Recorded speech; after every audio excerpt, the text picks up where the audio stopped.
हैं कि when initial concentration of reactant is double reaction it's half life period not affected. तो अगर अपन लोग कंसंट्रेशन को चेंज कर रहे हैं तो उसका हाफ लाइफ जो है ना वो चेंज नहीं होता है। तो ऐसा सिर्फ और सिर्फ या तो आप सिंपल एक फॉर्मूला लगा सकते हैं जो मैंने आपको लिखाया था फॉर्मूला बुक में कि T1/T2 इक्वल्स टू A2/A1 की पावर n-1। ठीक है, तो अपन इसका जो टी हाफ है वो अफेक्टेड नहीं होता, पहले टी था बाद में भी टी ही रहता है। ओके, कंसंट्रेशन को डबल कर दे रहे, ए था पहले अब 2A कर दिया n-1। इसको सॉल्व करेंगे, टी से टी कट जाएगा, यहाँ कितना बच गया 1, यहाँ ए से ए कट गया 2 की पावर n-1। अब अपने को जब इसकी पावर है ना, एक को क्या लिख सकते हैं 2 की पावर 0 इक्वल टू 2 की पावर n-1। आप बोलो कि एक को 2 की पावर 0 क्यों लिखा? पहली बात, 2 की पावर 0 का मतलब एक ही होता है, और जब अपने को n को कंपेयर करना होता है, n की वैल्यू निकालनी होती है, तो बेस जो होता है वो सेम होना चाहिए। तो बेस सेम हो गया तो 0 इक्वल्स टू n-1, तो n इक्वल्स टू 1, ये हो गया फर्स्ट ऑर्डर का। ये तो फॉर्मूला से अपन का आंसर आ गया। बाकी अपन ये भी जानते हैं कि फर्स्ट ऑर्डर की जो रिएक्शन होती है उसका टी हाफ होता है 0.693/K।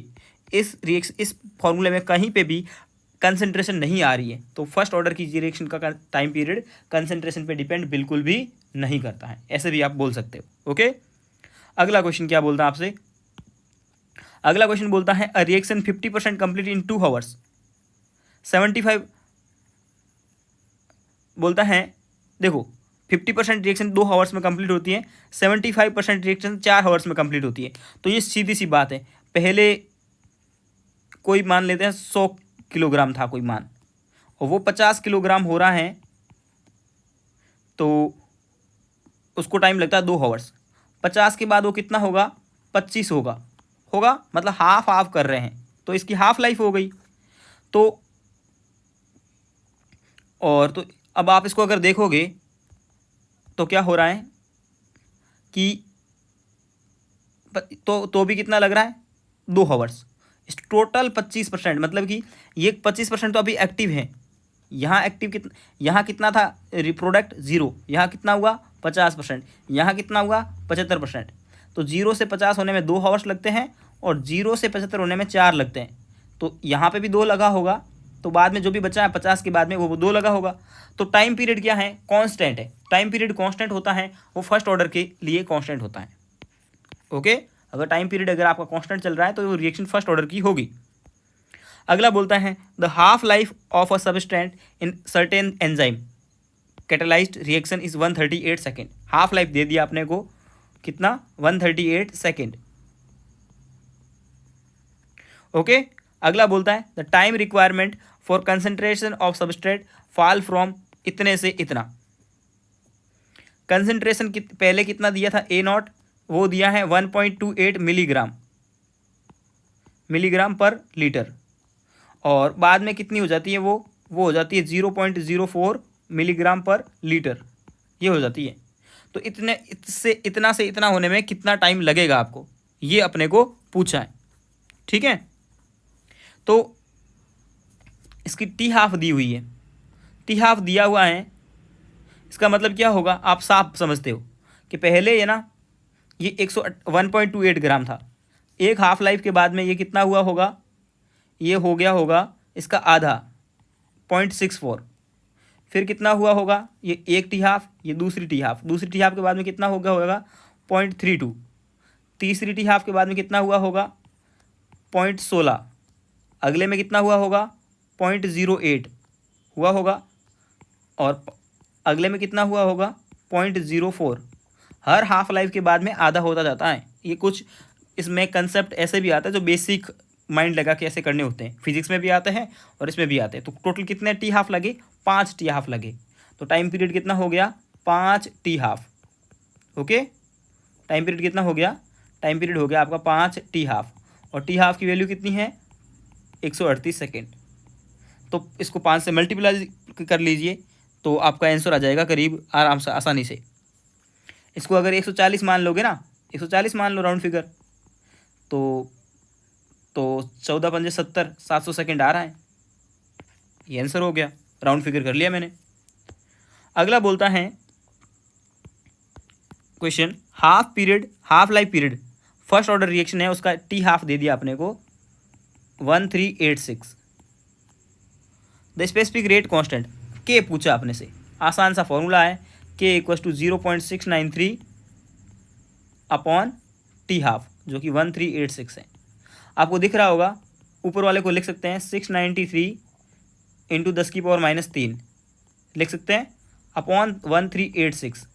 ऊपर वाले को 700 मानोगे, नीचे वाले को 1400 मानोगे, ठीक है, तो कितना बार कट जाएगा, ऊपर 700 नीचे 1400, 2 बार, 1/2 इंटू 10⁻³ 1/2 को आप क्या लिख सकते हो, 0.5 इंटू 10⁻³, ठीक है, आंसर आ गया आपका आसानी से। ओके,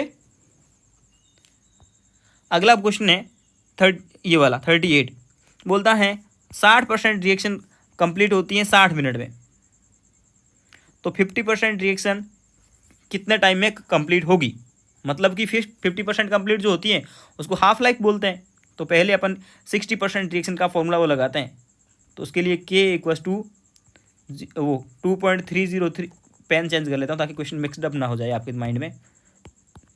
के इक्वस टू 2.303 अपॉन टी कितना दिया है 60 minute, log of A upon A minus x, या फिर अपन बोले थे इनिशियल अपॉन फाइनल जो कि एक्टिव है। इनिशियली कितना मान के चलते हैं 100 था, और अभी फाइनली कितना बच गया है 60% कंप्लीट, 60% कंप्लीट हो गया है, तो 40% एक्टिव है। नीचे आए, यहाँ पे सब कुछ एक्टिव ही आएगा, ऊपर आता है इनिशियल का एक्टिव और नीचे आता है फाइनल का एक्टिव। सॉल्व करेंगे इसको तो कितना आएगा आपके पास में, K equals to 2.303 upon 60 log of, इसमें लॉग की वैल्यू दे रखी है, ठीक है, 5 और 4 दोनों की, तो इसको कट कर देंगे 0 से 0, तो 10/4 और कट कर देंगे तो कितना हो जाएगा, वैसे log 10 की, तो आप इसको लिख सकते हैं log 10/4 लिख दोगे तो कोई दिक्कत नहीं। तो log 10/4 को क्या लिख सकते हो, log 10 माइनस log 4, क्यों, log m upon n equal to log m minus n। अब देखो k की वैल्यू आ गई है 2.303 अपॉन 60, log 10 की वैल्यू 1 होती है और log 4 की वैल्यू आपको दे रखी है 0.6, तो ये कितना आ जाएगा, इसको सॉल्व करते ही 0.4 आ जाएगा, 0.4, ये आ गया k। अब टी हाफ निकालना आपको, वो होगा 0.693 अपॉन ये k, रख दीजिए और सॉल्व कर दीजिए। ओके, अगला आसान सा क्वेश्चन है, हाफ लाइफ डायरेक्ट पूछी है। हाफ लाइफ अगर आप डायरेक्ट पूछिए आपको तो कि फॉर्मूला पूछा, मतलब डायरेक्ट 0.693 अपॉन k, यानी कि 0.693 किसकी वैल्यू होती है, ln2, ठीक है, लॉग की वैल्यू तो 0.3010 होती है, 0.3010 अपॉन के, ये तो हो नहीं सकता, ये भी नहीं हो सकता, तो यही होगा आंसर। ओके, अगला बोलता है फर्स्ट ऑर्डर की रिएक्शन है और ए से बी जा रही हैं, कंसंट्रेशन इतनी थी, बाद में इतनी हो जाती है, रिएक्टेंट कंसंट्रेशन इतनी है, फाउंड टू बी, इसका अपने को वो दे रखा है, रेट दे रखी है, ये रेट दे रखी है अपने को, ठीक है, क्योंकि के का भी तो यूनिट सेकंड इनवर्स होता है, तो आर दे रखा है, ये आर दिया है और ये ए दे रखा है इनिशियल का कंसंट्रेशन। हाफ लाइफ पूछ रहा अपने से, तो अपने को फर्स्ट ऑर्डर के लिए एक ये तो पता ही, आर इक्वल टू के इंटू ए, ये तो पता ही, ये तो फॉर्मूला होता है। तो 2 इंटू 10⁻⁵ इक्वल्स टू के अपने को पता करना है, और ए अपने को दिया है 0.01, 0.01 को 10⁻² लिख लेता हूँ, तो के कितना आ गया, 2 इंटू 10⁻³ आ जाएगा, ये -2 से चला जाएगा तो -3 बचेगा। हाफ लाइफ चाहिए, T half equals to 0.693 upon K कितना है, 2 इंटू 10⁻³ -3 है, ऊपर जाते ही प्लस हो जाएगा, प्लस का मल्टीप्लाई होकर 693 हो जाएगा अपॉन 2, 693 का आधा, ये 693 मतलब 700 का आधा 350। ओके, अगला बोलता है rate of first order reaction is इतना, ये तो सेम क्वेश्चन है यार, आप ही करो, बस डाटा चेंज किया है, ठीक है, अगला क्वेश्चन, द ए से बी जा रहा है, फर्स्ट ऑर्डर की काइनेटिक्स है, टाइम टेकन 0.8 मोल से 0.6 मोल, पहले ए था, ठीक है, ए की इनिशियल कंसंट्रेशन दी है कितनी, 0.8 मोल। 0.8 मोल जो है ना वो बाद में बी के 1 घंटे बाद में बी के 0.6 मोल बना लेते हैं।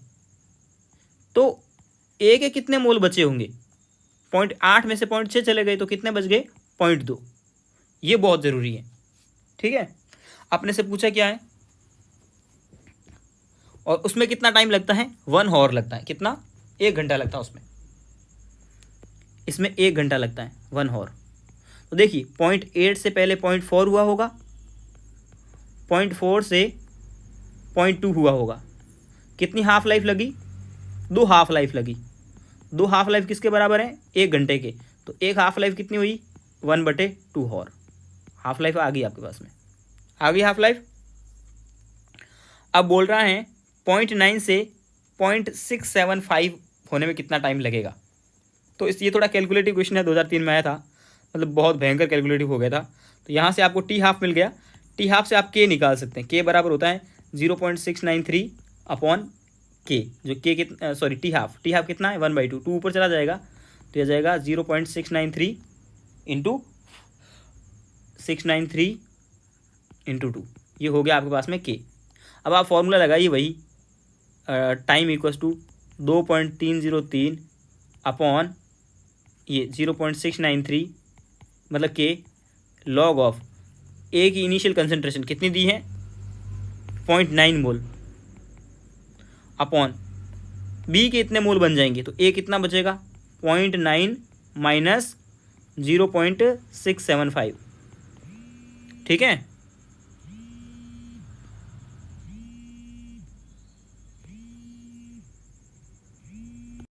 क्वेश्चन है, एक्टिवेशन एनर्जी की वैल्यू 0 दे रखी है, log of K2 upon K1 equals to EA upon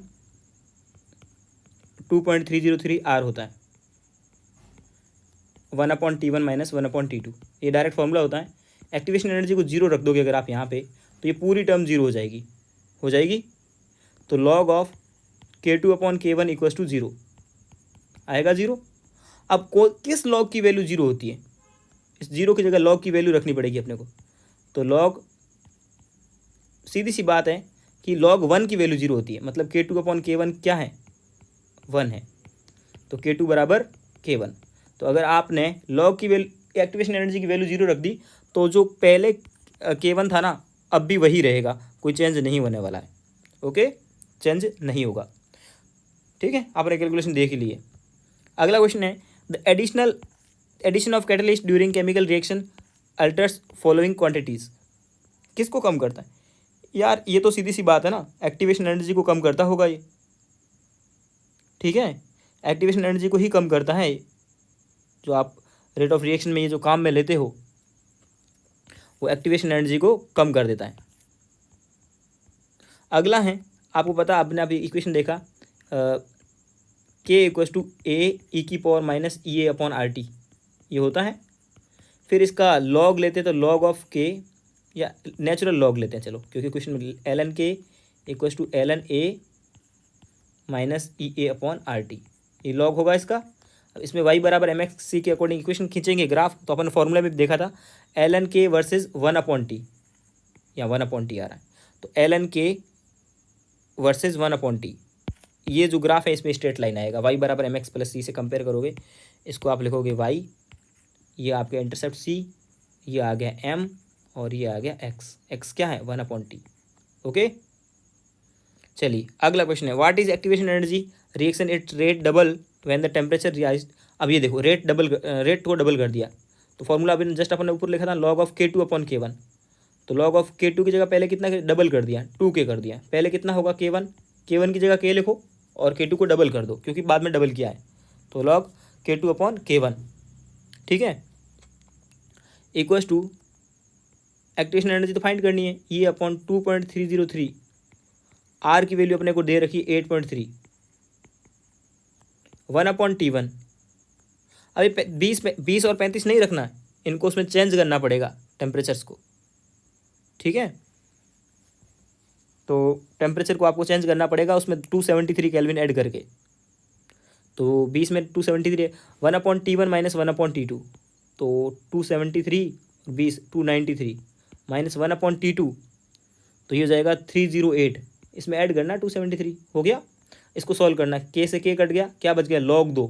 log 2 की वैल्यू कितनी होती है 0.3010 equals to EA upon 2.303 into 8.3, और इनका LCM ले लेंगे तो कितना आ जाएगा, नीचे तो जाएगा इनका मल्टीप्लाई 293 इंटू 308।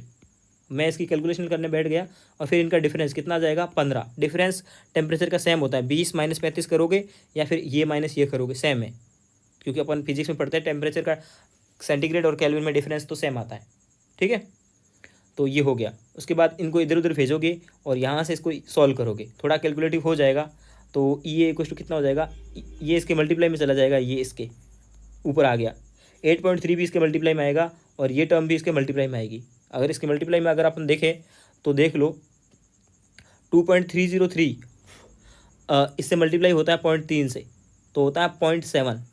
देख लो भले, 23 या 69 होता है कि नहीं होता है, 23 या 69 होता है, 2 नंबर के बाद पॉइंट लगा दो तो 0.7 हो जाएगा ये, या 0.69 ही लिख देते हैं इसको, 23 या 69 होता है, इंटू 8.3 इंटू 293 इंटू 308 अपॉन 15 होगा। अब आप इसको मल्टीप्लाई और करना पड़ेगा, अब अलग से साइड में इनको मल्टीप्लाई करोगे आप, देखो और कहाँ से कोई कट रहा है क्या, इसको और कट कर दो 0.69 को 15 से, हो जाएगा 3 दूनी 6 और 3 3 9 23, और हो जाएगा 5 3 15, 5 हो गया, ठीक है। और बाकी तो इनको मल्टीप्लाई आपको करना ही पड़ेगा। थोड़ा राउंड फिगर और लेते हैं, देख ले ट्राई करते हैं एक बार, ठीक है, क्योंकि हालांकि राउंड फिगर नहीं कर सकते, डाटा बहुत पास पास में, ये दोनों डाटा पास पास में है बाकी, और ये दोनों तो दूर, बाकी तो दूर दूर है। एक बार राउंड फिगर लेते हैं, कोशिश करते हैं। तो 0.23 पहले इसको लिख देते हैं 2.9, और इसको लिख देते हैं 3, और बाद में याद रखना यहाँ 100 का लफड़ा किया अपन ने, मतलब 10 की पावर 4 पहले यहाँ जाएगा, तो ये होगा 3 और ये हो गया 3, 3 इंटू 3 9 हो गया, ये हो गया 9, 9 और 8, 8 9 72, ठीक है। कितने हुए अभी तक 72 इंटू 10 की पावर 4, ओके। 72 को 0.2 से मल्टीप्लाई करना है, 2 से ही मल्टीप्लाई कर दे सीधा, तो कितना हो गया 2 दूनी 4 7 दूनी 14 बट्टे 5,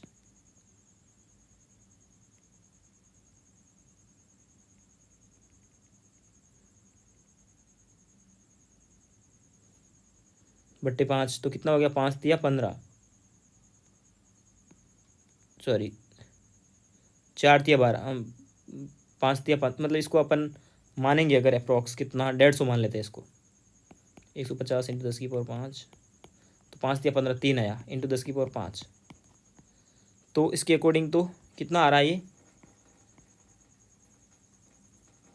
30, 10 की पावर 4 था ये शायद, 30 इंटू 10 की पावर 4 आ रहा है।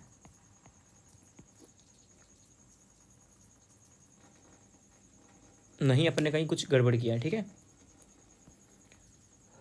ये 5 नहीं आना चाहिए था, 10 की पावर 4 ही था यहाँ, शायद 4 था, है ना, हाँ 100 और 100 4 ही तो था। फिर भी आप एक बार कैलकुलेशन चेक कर लेना, ठीक है। तो ये कितना हो गया 3 इंटू 10 की पावर 4, तो इसको 30 लिख देते हैं, 30 इंटू 10 की पावर 3, 10 की पावर 3 को किलो बोल देंगे तो आ जाएगा आंसर 30, तो 30 आंसर आ गया। ऐसे राउंड फिगर कर सकते हो, थोड़ी कैलकुलेशन सही करना, पता नहीं मेरा आंसर सही आया है कि नहीं आया है, ठीक है। बाकी राउंड फिगर थोड़ा बहुत कर सकते हो अगर आपको ऑप्शन में थोड़ा लगे तो, पर एग्जाम में अगर सही लगा टाइम हो तो कैलकुलेट सही से करना। अगला क्वेश्चन, जीरो ऑर्डर की रिएक्शन है, मैंने फटाफट के चक्कर में किया, आपके ऊपर नहीं छोड़ा, बस इसीलिए किया मैंने। जीरो ऑर्डर की रिएक्शन है, 10 हर 10 टेम्परेचर के बाद में रेट डबल होता है। अरे वही फॉर्मूला है, mu equals to K2/K1 equals to R2/R1 equals to 2 की पावर ΔT/10, ठीक है। तो टेम्परेचर कितने से चेंज किया है 10 से लेकर के 100 तक, तो 10 और 100 का ΔT कितना आएगा 100 माइनस 10 90, तो आंसर कितना आ जाएगा 2 की पावर 90/10, यानी कि 2 की पावर 9, 2 की पावर 9 यानी 2 इंटू 2 इंटू 2 इंटू 2, 4 5 6 7 8 और 9 हो गया। 2 दूनी 4, 4 4 4 और 2, 416, 416, 16 16 कितना हो गया 256, 256 इंटू 2 कितना हो गया 512। ओके, आसान था। ये तो डायरेक्ट फॉर्मूला पूछ लिया, तो फॉर्मूला तो अपने को पता है, log of K2/K1 equal to EA upon R 1/T1 minus 1/T2। ये तब है जब अपन लोग नेचुरल लॉग में लिखते हैं। ओके, ये एक रिएक्शन लिखी है, इस गिवन रेट रिएक्शन, R दे दिया अपने को डायरेक्ट K NO2 का स्क्वायर इंटू Cl2। आगे बोलता है rate constant can be increased. तो रेट कांस्टेंट जो होता है ना K, वो रेट कांस्टेंट किसी स्पेसिफिक रिएक्शन का तो फिक्स ही रहता है, ठीक है। रेट कांस्टेंट सिर्फ और सिर्फ टेम्परेचर पे डिपेंड करता है। किस पे? टेम्परेचर पे, एक्टिवेशन एनर्जी वगैरह पे, या फिर इनकी कंसंट्रेशन पे, इन पे बिल्कुल भी डिपेंड नहीं करता है। वो एक फिक्स रिएक्शन का फिक्स होता है और टेम्परेचर पे चेंज होता है बस। अगला क्वेश्चन है, ये बोल रहा है, ये अपने को दिए हुए हैं K1 और K2, बोला K1 बराबर K2 हो तो टेम्परेचर की वैल्यू बता दो। तो ये K1 है और ये K2 है। K1 बराबर K2 करना है, मतलब 10 की पावर 16 इंटू ई की power minus 2000/T equals to 10 की पावर 15 ई की पावर माइनस 1000/T। यही है। 10 की पावर 15 से 10 की पावर 15 चला जाएगा, यहाँ कितना बच जाएगा, ओनली 10 बच जाएगा, बचेगा 10 इक्वस टू ई की पावर माइनस 1000/T बटे ई की पावर माइनस 2000/T। अब ई की पावर माइनस, नीचे माइनस थी, अगर ऊपर जाएगी तो कितना हो जाएगा, ई की पावर माइनस 1000/T इंटू ई की पावर प्लस 2000/T। ऊपर गई पावर तो पॉजिटिव हो गई। अब बेस सेम है, इसका भी बेस ई है, इसका भी बेस ई है। जब बेस सेम होता है तो पावर जुड़ जाती है, तो ई की power minus 1000/T plus 2000/T। अब टी एलसीएम ले लो तो कितना आ जाएगा, ई की पावर टी एलसीएम आ गया माइनस 1000 प्लस 2000 तो कितना हो गया 1000। दोनों साइड लॉग ले लो, natural log ln 10 equals two, अब ई का लॉग जब लेते हैं ना, याद रखो, तो पावर आगे, पावर किसी की भी हो आगे आ जाती है, ln ऑफ ई, ठीक है। अब है ना, इस लॉग की वैल्यू आपको तो आती नहीं है, हर एक लॉग की वैल्यू, मतलब कि नेचुरल लॉग वगैरह। तो अब आपको क्या करना पड़ेगा, इसको 10 बेस लॉग में बदलना पड़ेगा। ये नेचुरल लॉग लिया, नेचुरल लॉग क्यों लिया, क्योंकि ई की पावर में था, ई की पावर में जब भी होता है नेचुरल लॉग लेते हैं, ठीक है। तो नेचुरल लॉग ले लिया। अब इसको बदलेंगे तो पहले है ना इसको 2.303 से मल्टीप्लाई करना पड़ेगा। अब ये log 10, वो वाला log 10 बच गया जो अपन पढ़ते हैं, इक्वल्स टू 1000/T, और log ln ई की वैल्यू तो 1 होती है, ठीक है। अब log 10 की वैल्यू कितनी होती है, 1 होती है, तो टेम्परेचर बराबर कितना हो जाएगा 1000/2.303। डिवाइड करना पड़ेगा, बिल्कुल नहीं डिवाइड करना पड़ेगा क्योंकि ऑप्शन ही ऐसा ही है, ठीक है। कैलकुलेशन की थी जो थी, ये तो आ गया, पहले भी अपन कर चुके, log K वर्सेस 1, नहीं, log K वर्सेस 1/T में। अगला क्वेश्चन है, the activation energy of for simple chemical reaction A and B forward reaction, ठीक है। ओके,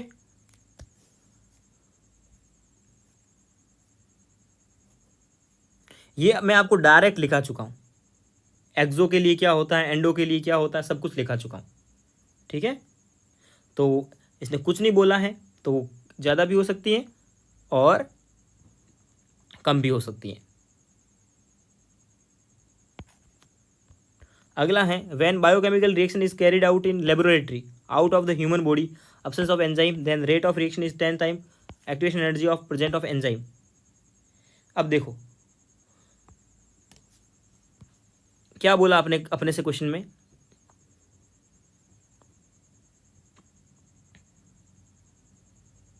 बोला है कि कोई रिएक्शन है वो लेबोरेटरी में हो रही है, बॉडी के बाहर।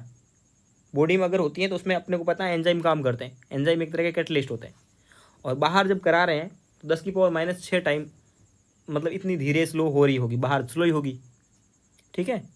और वही एंजाइम काम में ले आएंगे तो क्या होगा,